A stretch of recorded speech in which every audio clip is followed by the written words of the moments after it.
اچھا اسد کیسر صاحب نے اب آبویسلی آپ لوگوں نے احتجاج کرنا ہے، عید کے بعد کرنا ہے، ویسے تو ہونا تو 30 مارچ کو تھا، ڈیلے ہو گیا، وہ تاخیرات آ گئی، حالانکہ پہلے بھی پتا تھا کہ تاخیرات آنی ہے اور عبادت کی رات ہوگی، رمضان ہوگا، لیکن اب عید کے بعد کا سلسلہ سٹارٹ ہے۔ 12 اپریل کو کوئٹہ کے اندر ملاقات ہے اور پھر 13 سے پشین سے باقاعدہ طور پر احتجاج کا آغاز ہے۔ اسد کیسر صاحب نے کیا فرمایا سن لیجیے گا علی صاحب، پھر میں آپ کی طرف آتی ہوں سوال لے کے۔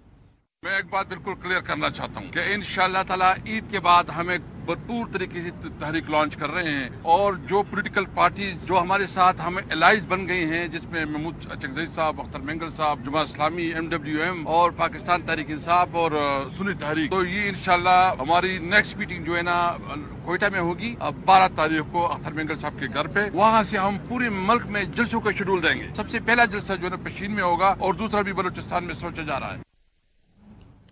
یہ احتجاج کے سلسلے سے علی محمد صاحب ہمیں پتہ ہے آپ لوگوں نے بڑے بڑے احتجاج کیے ہیں، 2014 کا دھرنا، اس کے بعد پھر 25 مئی والا باقاعدہ طور پر جو اسلام آباد ڈی چوک کی طرف آ رہے تھے۔ we've seen PTI in احتجاج موڈ for the longest۔ یہ احتجاج کیا اچیو کر لے گا جو پچھلے احتجاج نے نہیں اچیو کیا؟ حکومت کیا متزلزل ہو جائے گی؟ کیا گر جائے گی؟ کیا آپ جو ڈیمانڈ کر رہے ہیں وہ مل جائے گا؟ سیاست میں آپ گفتگو بھی کرتے ہیں، اپنی اسٹرینتھ بھی شو کرتے ہیں۔ جس جماعت کے پاس اسٹریٹ پاور نہ ہو اس سے بات ہی نہیں کی جاتی۔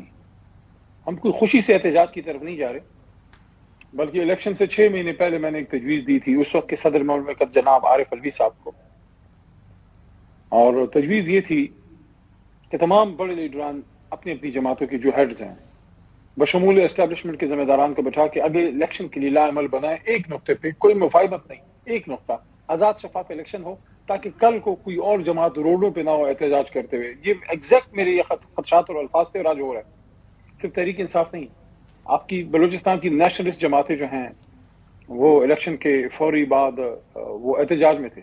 میرے سے پوچھیں تو میرے خیال میں 9 فروری کو دوپہر کے بعد ہمیں احتجاج کی کال دے دینی چاہیے تھی پورے پاکستان، کیونکہ وہی 24 گھنٹے 48 اور 72 گھنٹے ہوتے ہیں جہاں آپ اپنا گمشدہ ووٹ اسٹریٹ پاور کے ذریعے ریکور کر سکتے ہیں، کیونکہ جب آپ عوام نکلتی ہے عوام جذباتی ہوتی ہے۔ تو اب یہ نہیں ہو سکتا علی محمد خان صاحب، اب وہ گما ہوا ووٹ جو آپ ڈھونڈ رہے ہیں وہ نہیں ملے گا؟ اس کو میں آتا ہوں۔ اس وقت ہم عدالتوں میں ہیں، سپریم کورٹ میں ہیں، ٹرائیبیونلز میں گئے ہیں۔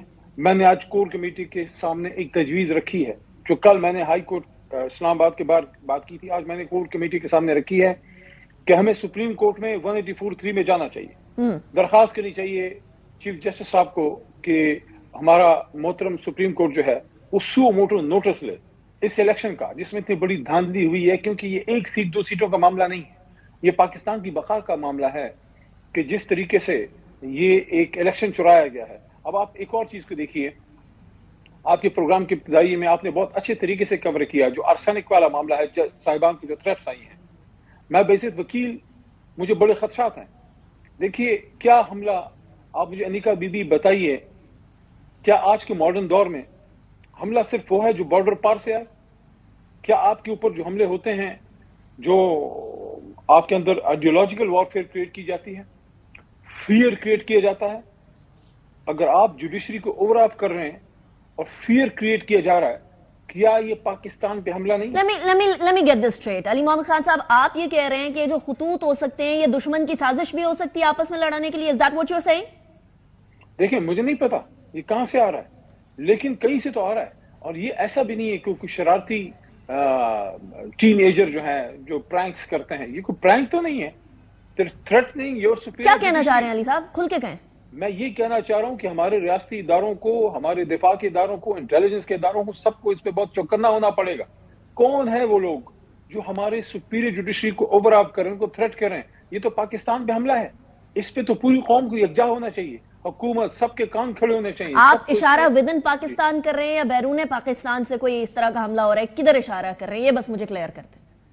دیکھیں آپ کا دشمن ہر طریقے سے آپ پہ حملہ کر سکتا ہے۔ کوئی بھی محب وطن پاکستانی کسی جج کو اس طریقے سے آرسینک نہیں بھیجتا، یہ آپ کا دشمن کرتا ہے۔ اس لیے میں یہ کہہ رہا ہوں کہ اس کے خلاف پوری قوم کو یکجا ہونا چاہیے کہ کون ہمارے ججز کے ساتھ یہ کر رہا ہے۔ دیکھیں ہمارے خلاف بھی فیصلے آتے ہیں، ان کے خلاف بھی، آپ کے خلاف بھی آتے ہیں۔